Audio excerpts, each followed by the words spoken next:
Welcome to The Moment. I'm Brad LaPlante. We're back. This week, I have a special episode to share. I spoke with U.S. Senator Gary Peters of Michigan about the year ahead and the year behind.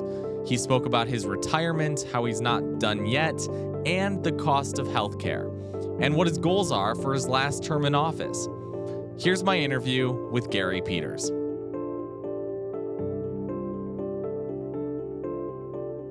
A major development for you, right, is that you announced your retirement from the Senate.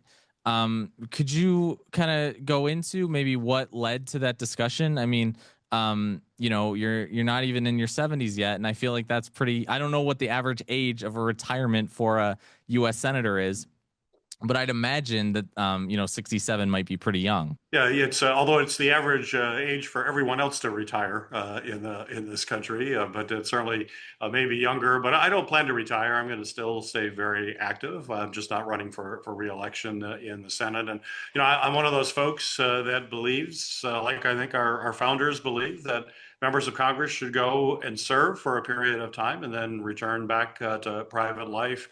I've had the privilege of serving both in the U.S. House of Representatives before the U.S. Senate.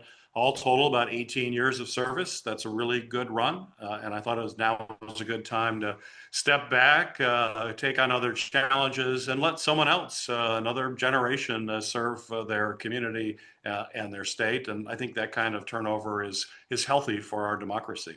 Yeah. Do you wish that more senators, kind of hang up the hat or move on to something else, more frequently than I think we see now? Well, it's a decision everybody has to make for themselves. So I don't want to second guess anybody making a decision whether or not to run for re-election. It's right for me. It's what I think people should do, though. I would certainly encourage folks to certainly work hard, spend time serving the community, but understand that it's important also to have new, fresh ideas and fresh faces serving on a regular basis. And I think that's just healthy for our democracy. I want to move into, just over the past year, some of the bills that you were involved in. There was you expanded access to opioid addiction treatment for adolescents. Can you talk maybe a little bit about that and why you think that was so impactful? Well, opioid addiction is a huge problem, not just in Michigan, but all over the country. It is a significant issue that we have to deal with. And unfortunately, opioid addiction impacts people of all ages. We're seeing increased opioid addiction with young people in particular. That kind of addiction can have a major negative impact on their life, not only today, but for years to come in the future. And so every treatment option should be available to these young folks to deal with this problem. There are medicated assisted treatments that are very effective, that are used with adults to break them of that addiction and get them back on the straight and narrow with their life. In the past, those medications have not been available for adolescents, and yet physicians have said that they are very effective. It does require some additional training in order to provide these kinds of medication, but it wasn't legal. That needed to change, and that's why I introduced legislation that was passed, will be signed into law, that will allow healthcare professionals provide those kinds of medicated treatments for young people. It's absolutely incumbent in my mind that every tool that is in our toolbox should be used to help people who are suffering from these addictions, and particularly young people. And the fact that we're seeing more and more of them become addicted, which is something we have to deal with. And I want to move maybe a little bit more broadly. You were rated one of the most effective Democrats in key policy areas. Is there I don't know if there's a secret to being effective in Congress? What do you think you do differently that some other lawmakers might not be doing that makes you more effective? Well, I was certainly honored to be ranked as the most effective United States senator over the last three Congresses. The Center for Effective Lawmaking actually ranks members. It's a nonpartisan group out of the University of Virginia and Vanderbilt University, and looking at bills that you're the principal author of and then getting passed. And over those last three Congresses, I'm number one in the Senate, not just Democrat, but Republican, including when Donald Trump was president in his first term. In fact, I think the first time in their history that a minority member was able to be ranked as the most effective in the entire United States Senate. And it's based on the bills that I get passed. Last Congress passing more bills than any individual senator in over 50 years. And I do that by working in a bipartisan way. I have relationships with my colleagues on the Republican side of the aisle. We come together, try to find common sense solutions to some of the problems that we're facing. And based on those relationships and based on the trust that I've been able to build with a number of my colleagues, we're able to pass significant legislation. So, oftentimes this legislation doesn't get in the headlines. Unfortunately, people like to see conflict in Congress, and they like people who are kind of going after each other. But a lot of bipartisanship can occur, and certainly I've taken great pride in doing that over these years. And as a result of that, making a meaningful difference in the policy that impacts people's lives in Michigan. Is finding common ground more difficult now in our polarizing environment? Yeah, I'm sad to say that it is harder to find common ground here. I've seen that over the years. It's more difficult, especially some of the newer folks that come in. They stay in campaign mode. And the one thing when you've been around politics, campaigns are important, and you have to be able to have contrast so voters see where you're coming from on key issues. But after the election's over, you have to govern. You have to come together and understand that the give and take of governing is incredibly important. And I find that it's become more difficult. It's not just because of the folks who are here. It's our whole society has become more polarized, more partisan. Folks kind of expect people to dig into that partisan foxhole, so to speak, and stay there. And that's not how our democracy is designed to work. It can't function if we're all in our own little silo.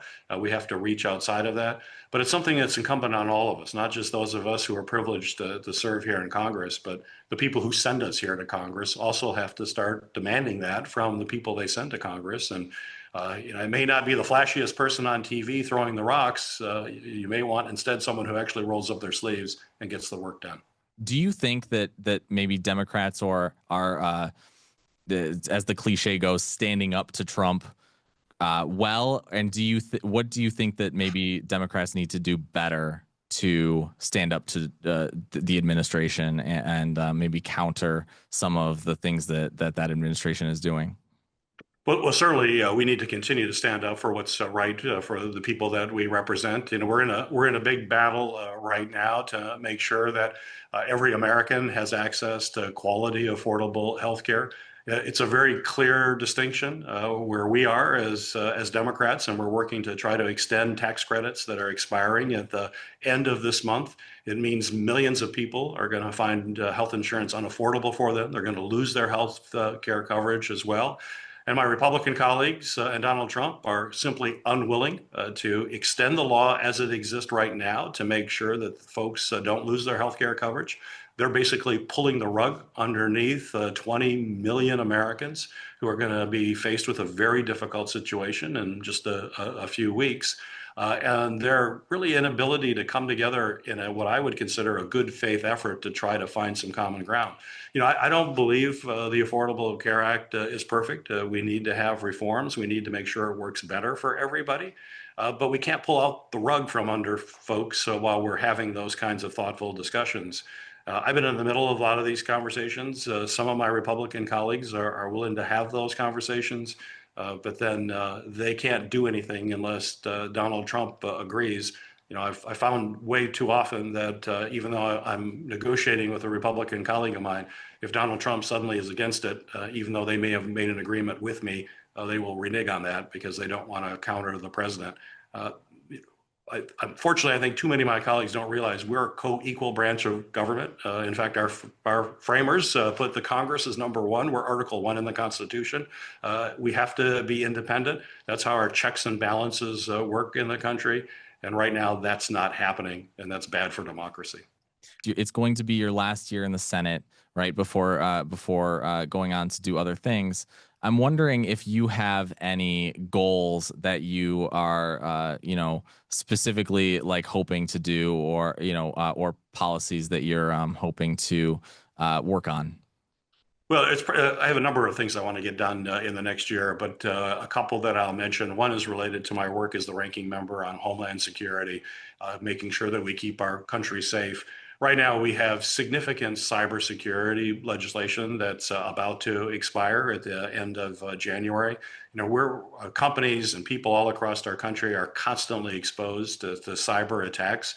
We need to have every tool in our toolbox to be able to fight those bad actors. And with some authorities expiring, we're going to be put into a very dangerous situation. I'm working to not only to extend those authorities, but also to make them stronger. It's something that I focused on over my years here in the Senate, is working on cybersecurity issues. And the other issue is a passion of mine, and I think it's a passion of most everybody in Michigan, which is to protect our Great Lakes. We have the Great Lakes Restoration Authority going to be expiring as well, which provides resources to help us keep our lakes clean and vibrant for now and for future generations.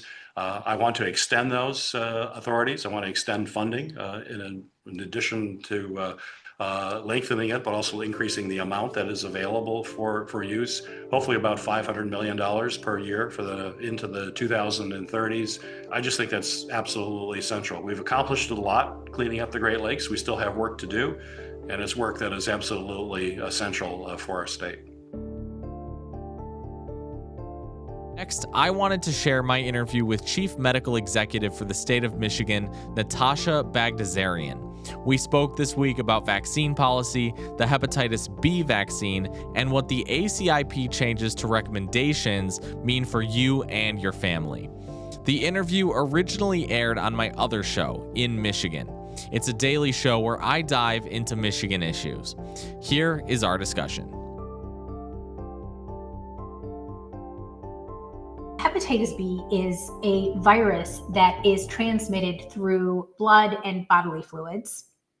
And so people often think that it is a sexually transmitted infection, but it is not just a sexually transmitted infection. It can be actually transmitted by very small amounts of blood and bodily fluids, and it can survive on surfaces. So it can potentially be passed along in other types of household transmission. If you happen to be clipping your fingernails, and you nick them a little bit, there are lots of ways that hepatitis B can be transmitted that's not sexual.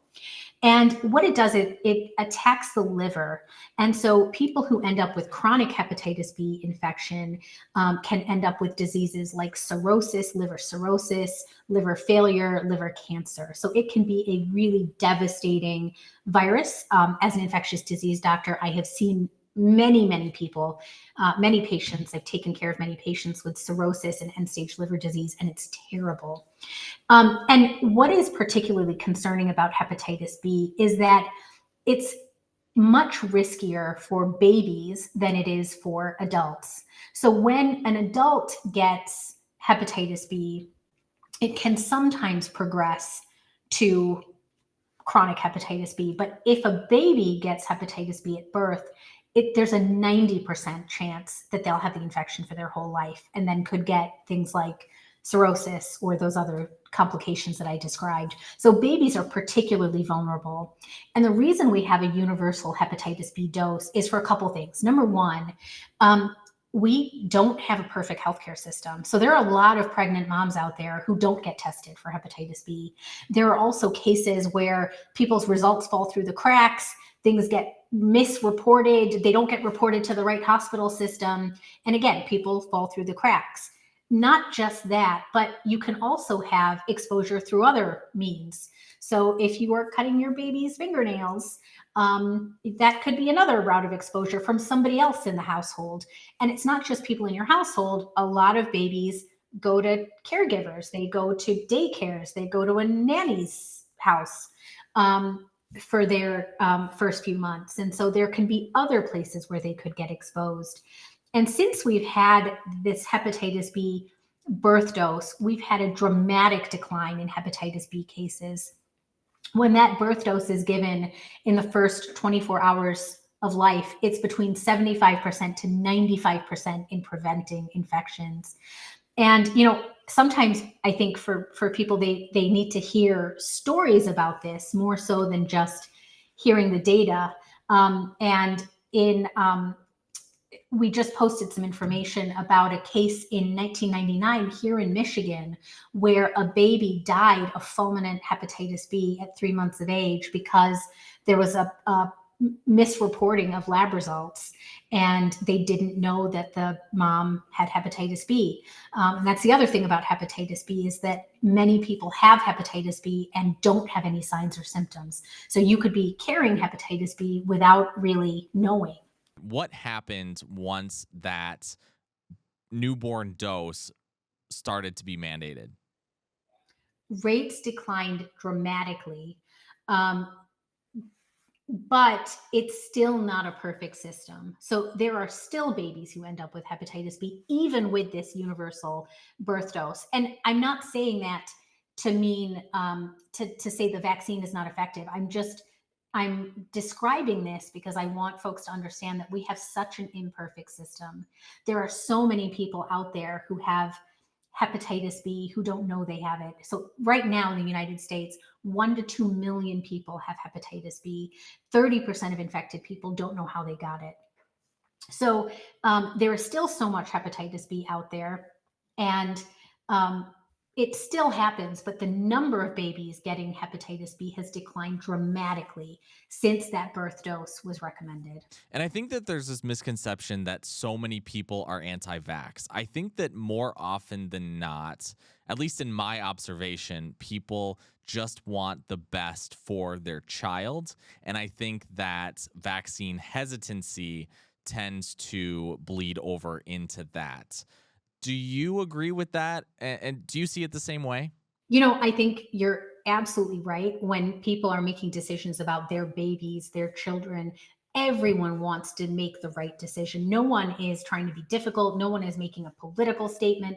People really want to do the right thing. But there's a lot of misinformation out there. And I think what's been really damaging recently is that we've been getting misinformation from folks who are in trusted positions of power. And that's really concerning. I think that one of the things we've got to really think about is that there is still trust. So we are losing trust in government agencies, we're losing trust in public health agencies, but there is still trust in your physician, your nurse, your local pastor. There's still a lot of trust in the people that you know who are in your community. And so we've got to get good information to those trusted messengers so that they can start having conversations. Because again, everyone wants to make the right decision for their child, for the person that they care about most in this world.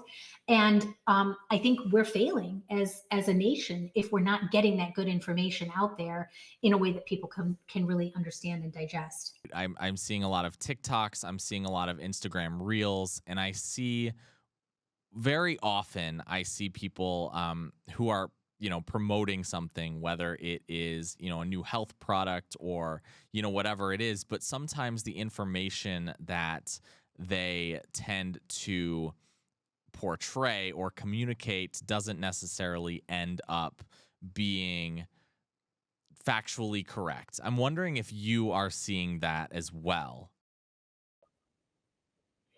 I think people assume that everyone is trying to make a buck. And when I'm talking to the general public, when I'm giving talks, one of the things I often will say at the beginning is I don't take any money from big pharma. I don't take any money from vaccine manufacturers. Because I think a lot of folks just assume that everyone is in it to make a buck. And not only am I not making any money from vaccines, um, and neither is anyone at the Department of Health and Human Services, but I'm sorry, the Michigan Department of Health and Human Services in our state. But when I talk to pediatricians are not turning a profit on vaccines.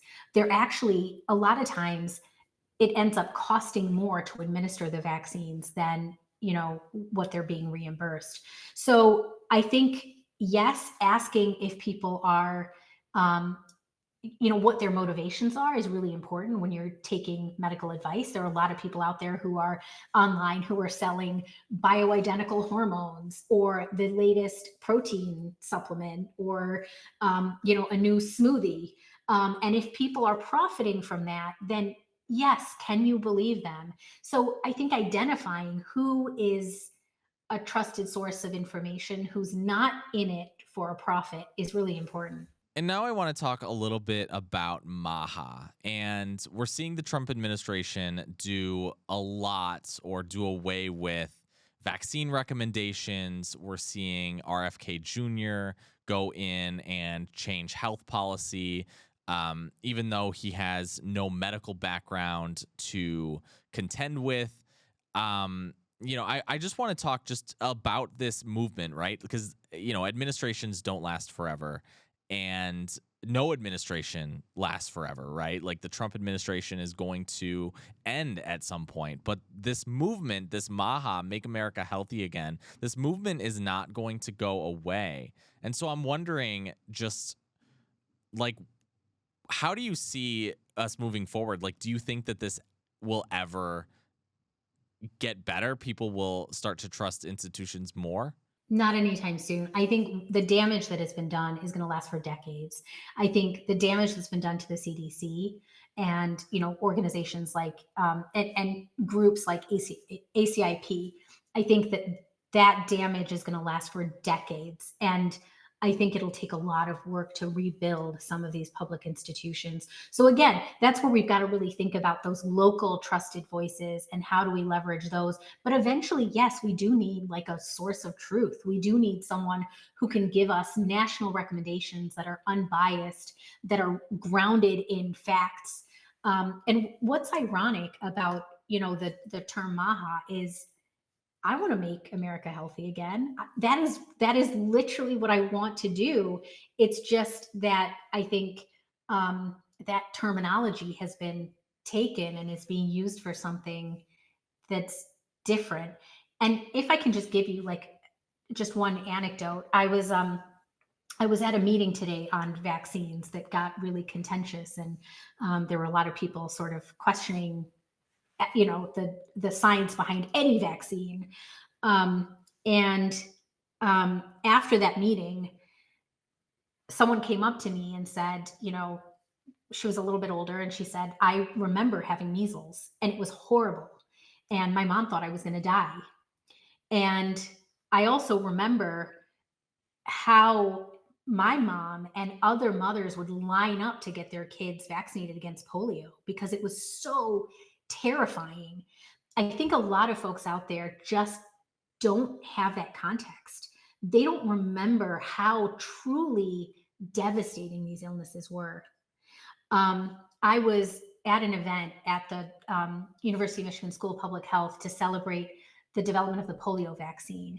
And at that meeting, they had folks that they called polio pioneers, and they were in their 80s now, but they had been children who were in the first polio trials at the University of Michigan. And one of the polio pioneers told me the day that the polio vaccine was announced, church bells church bells tolled around the country, and mothers sat by their radios and wept because they were so overcome with emotion. Because every summer, mothers had been terrified that their kids were going to get polio. Every summer, there'd be huge surges in polio cases, and you didn't know if your kid was going to end up in an iron lung. We've got to share those stories. We've got to tell people what we are at risk of losing. We have been able to create a country and communities that have been relatively free of diseases like measles. Why do we want to not offer those same protections to our kids? We got those vaccines when we were kids. In many cases, our parents got those vaccines. Why do we want to take that away from our kids? Why do we want to take that safety away? I want to make America healthy again. I'm just thinking about it a little bit differently. We just came out of a pandemic, and I think that you saw a lot of mistrust, a lot of vaccine hesitancy with COVID-19. And the interesting thing, right, with all of these vaccines that people are hesitant to get now, I think that you are almost seeing a situation, right, where we could have another pandemic, God forbid. Oh, absolutely not. The world is a much smaller place than it once was. You can cross the globe, in a day. And so, yeah, the chances of viruses crossing and coming to our shores are much greater than they've ever been before. And it's really, it's sad for me to look at our vaccination rates and how our childhood vaccination rates just plummeted at the beginning of the COVID pandemic and never recovered. Um, I'm an infectious disease doctor, and at the beginning of the pandemic, I thought, well, one good thing that can come out of this is that people will understand how devastating these infectious diseases are, and everyone will get vaccinated, and everyone will, do what they need to do to stay safe. And we saw the opposite happen. So yeah, it is really ironic. The COVID vaccines were a scientific wonder. They were just the greatest leap forward in our scientific understanding that we could make vaccines and turn them around that quickly. It was amazing to see. And this was the Trump administration who led this. They really moved this process forward and got those vaccines out there. And so it was really interesting to sort of see how the vaccine then became politically unfavorable. But I think what happened with the COVID vaccine did trickle over and affect some of our feelings about other vaccines. And I think part of it goes back to messaging. So when the COVID vaccine came out, there was a lot of excitement, and people thought, that's it. This is going to stop COVID. COVID is going away. This vaccine will make COVID go away. And I don't think that folks messaged correctly, nor did we really have all of the information there at the time, that this, like the flu vaccine, it will attenuate your symptoms. So you won't end up, perhaps you won't end up in the emergency room or the hospital or the ICU, and it can prevent death, but it might not prevent milder cases of COVID. And I don't think that that was messaged very effectively. I think we still struggle with that messaging around flu vaccine. I think people don't understand that, number one, there are 200 other virus subtypes that circulate in the winter time. And so not every virus you get is the flu, and that the flu vaccine isn't going to prevent against mild cases. And I think we did such a poor job of messaging around that with COVID that the stench, the odor around that impacted other vaccines. I know we've talked a lot about the pessimism around what is going to what this is going to look like in 5-10 years or more, and that it might not repair itself for decades. I'm wondering if you have, or what your solutions would be to how we can remedy this situation. I think the more we talk about this topic, the better. I think some of us have stopped talking about things that are politically sensitive, and vaccines now seems like a politically sensitive topic. It really shouldn't be. This is just a routine health care issue. It's something that really impacts our families. We should be able to talk about this issue. And I think the other part of this that I want to just remind folks is that, again, I think everyone wants to make the best decisions for their kids. No one is coming at this from a place where they want to hurt their kids or they want to make the wrong decision for their kids. It's just that people don't know what the right decision is. And I think that we need to have more conversations, more dialogue, the way you and I are sitting down and talking about vaccines for, a nice big chunk of time. I think we've got to do that more often. People are interested in this topic, but they don't know who to believe. They don't know which set of data or facts to believe. I think we've got to be able to share our stories and share actual data from our state to really help guide people. Thank you for watching and listening to this week's episode. I can't promise regular episodes for now, but we will be back on a regular schedule in January. For now, In Michigan is airing daily, and I'll see you over there on Monday.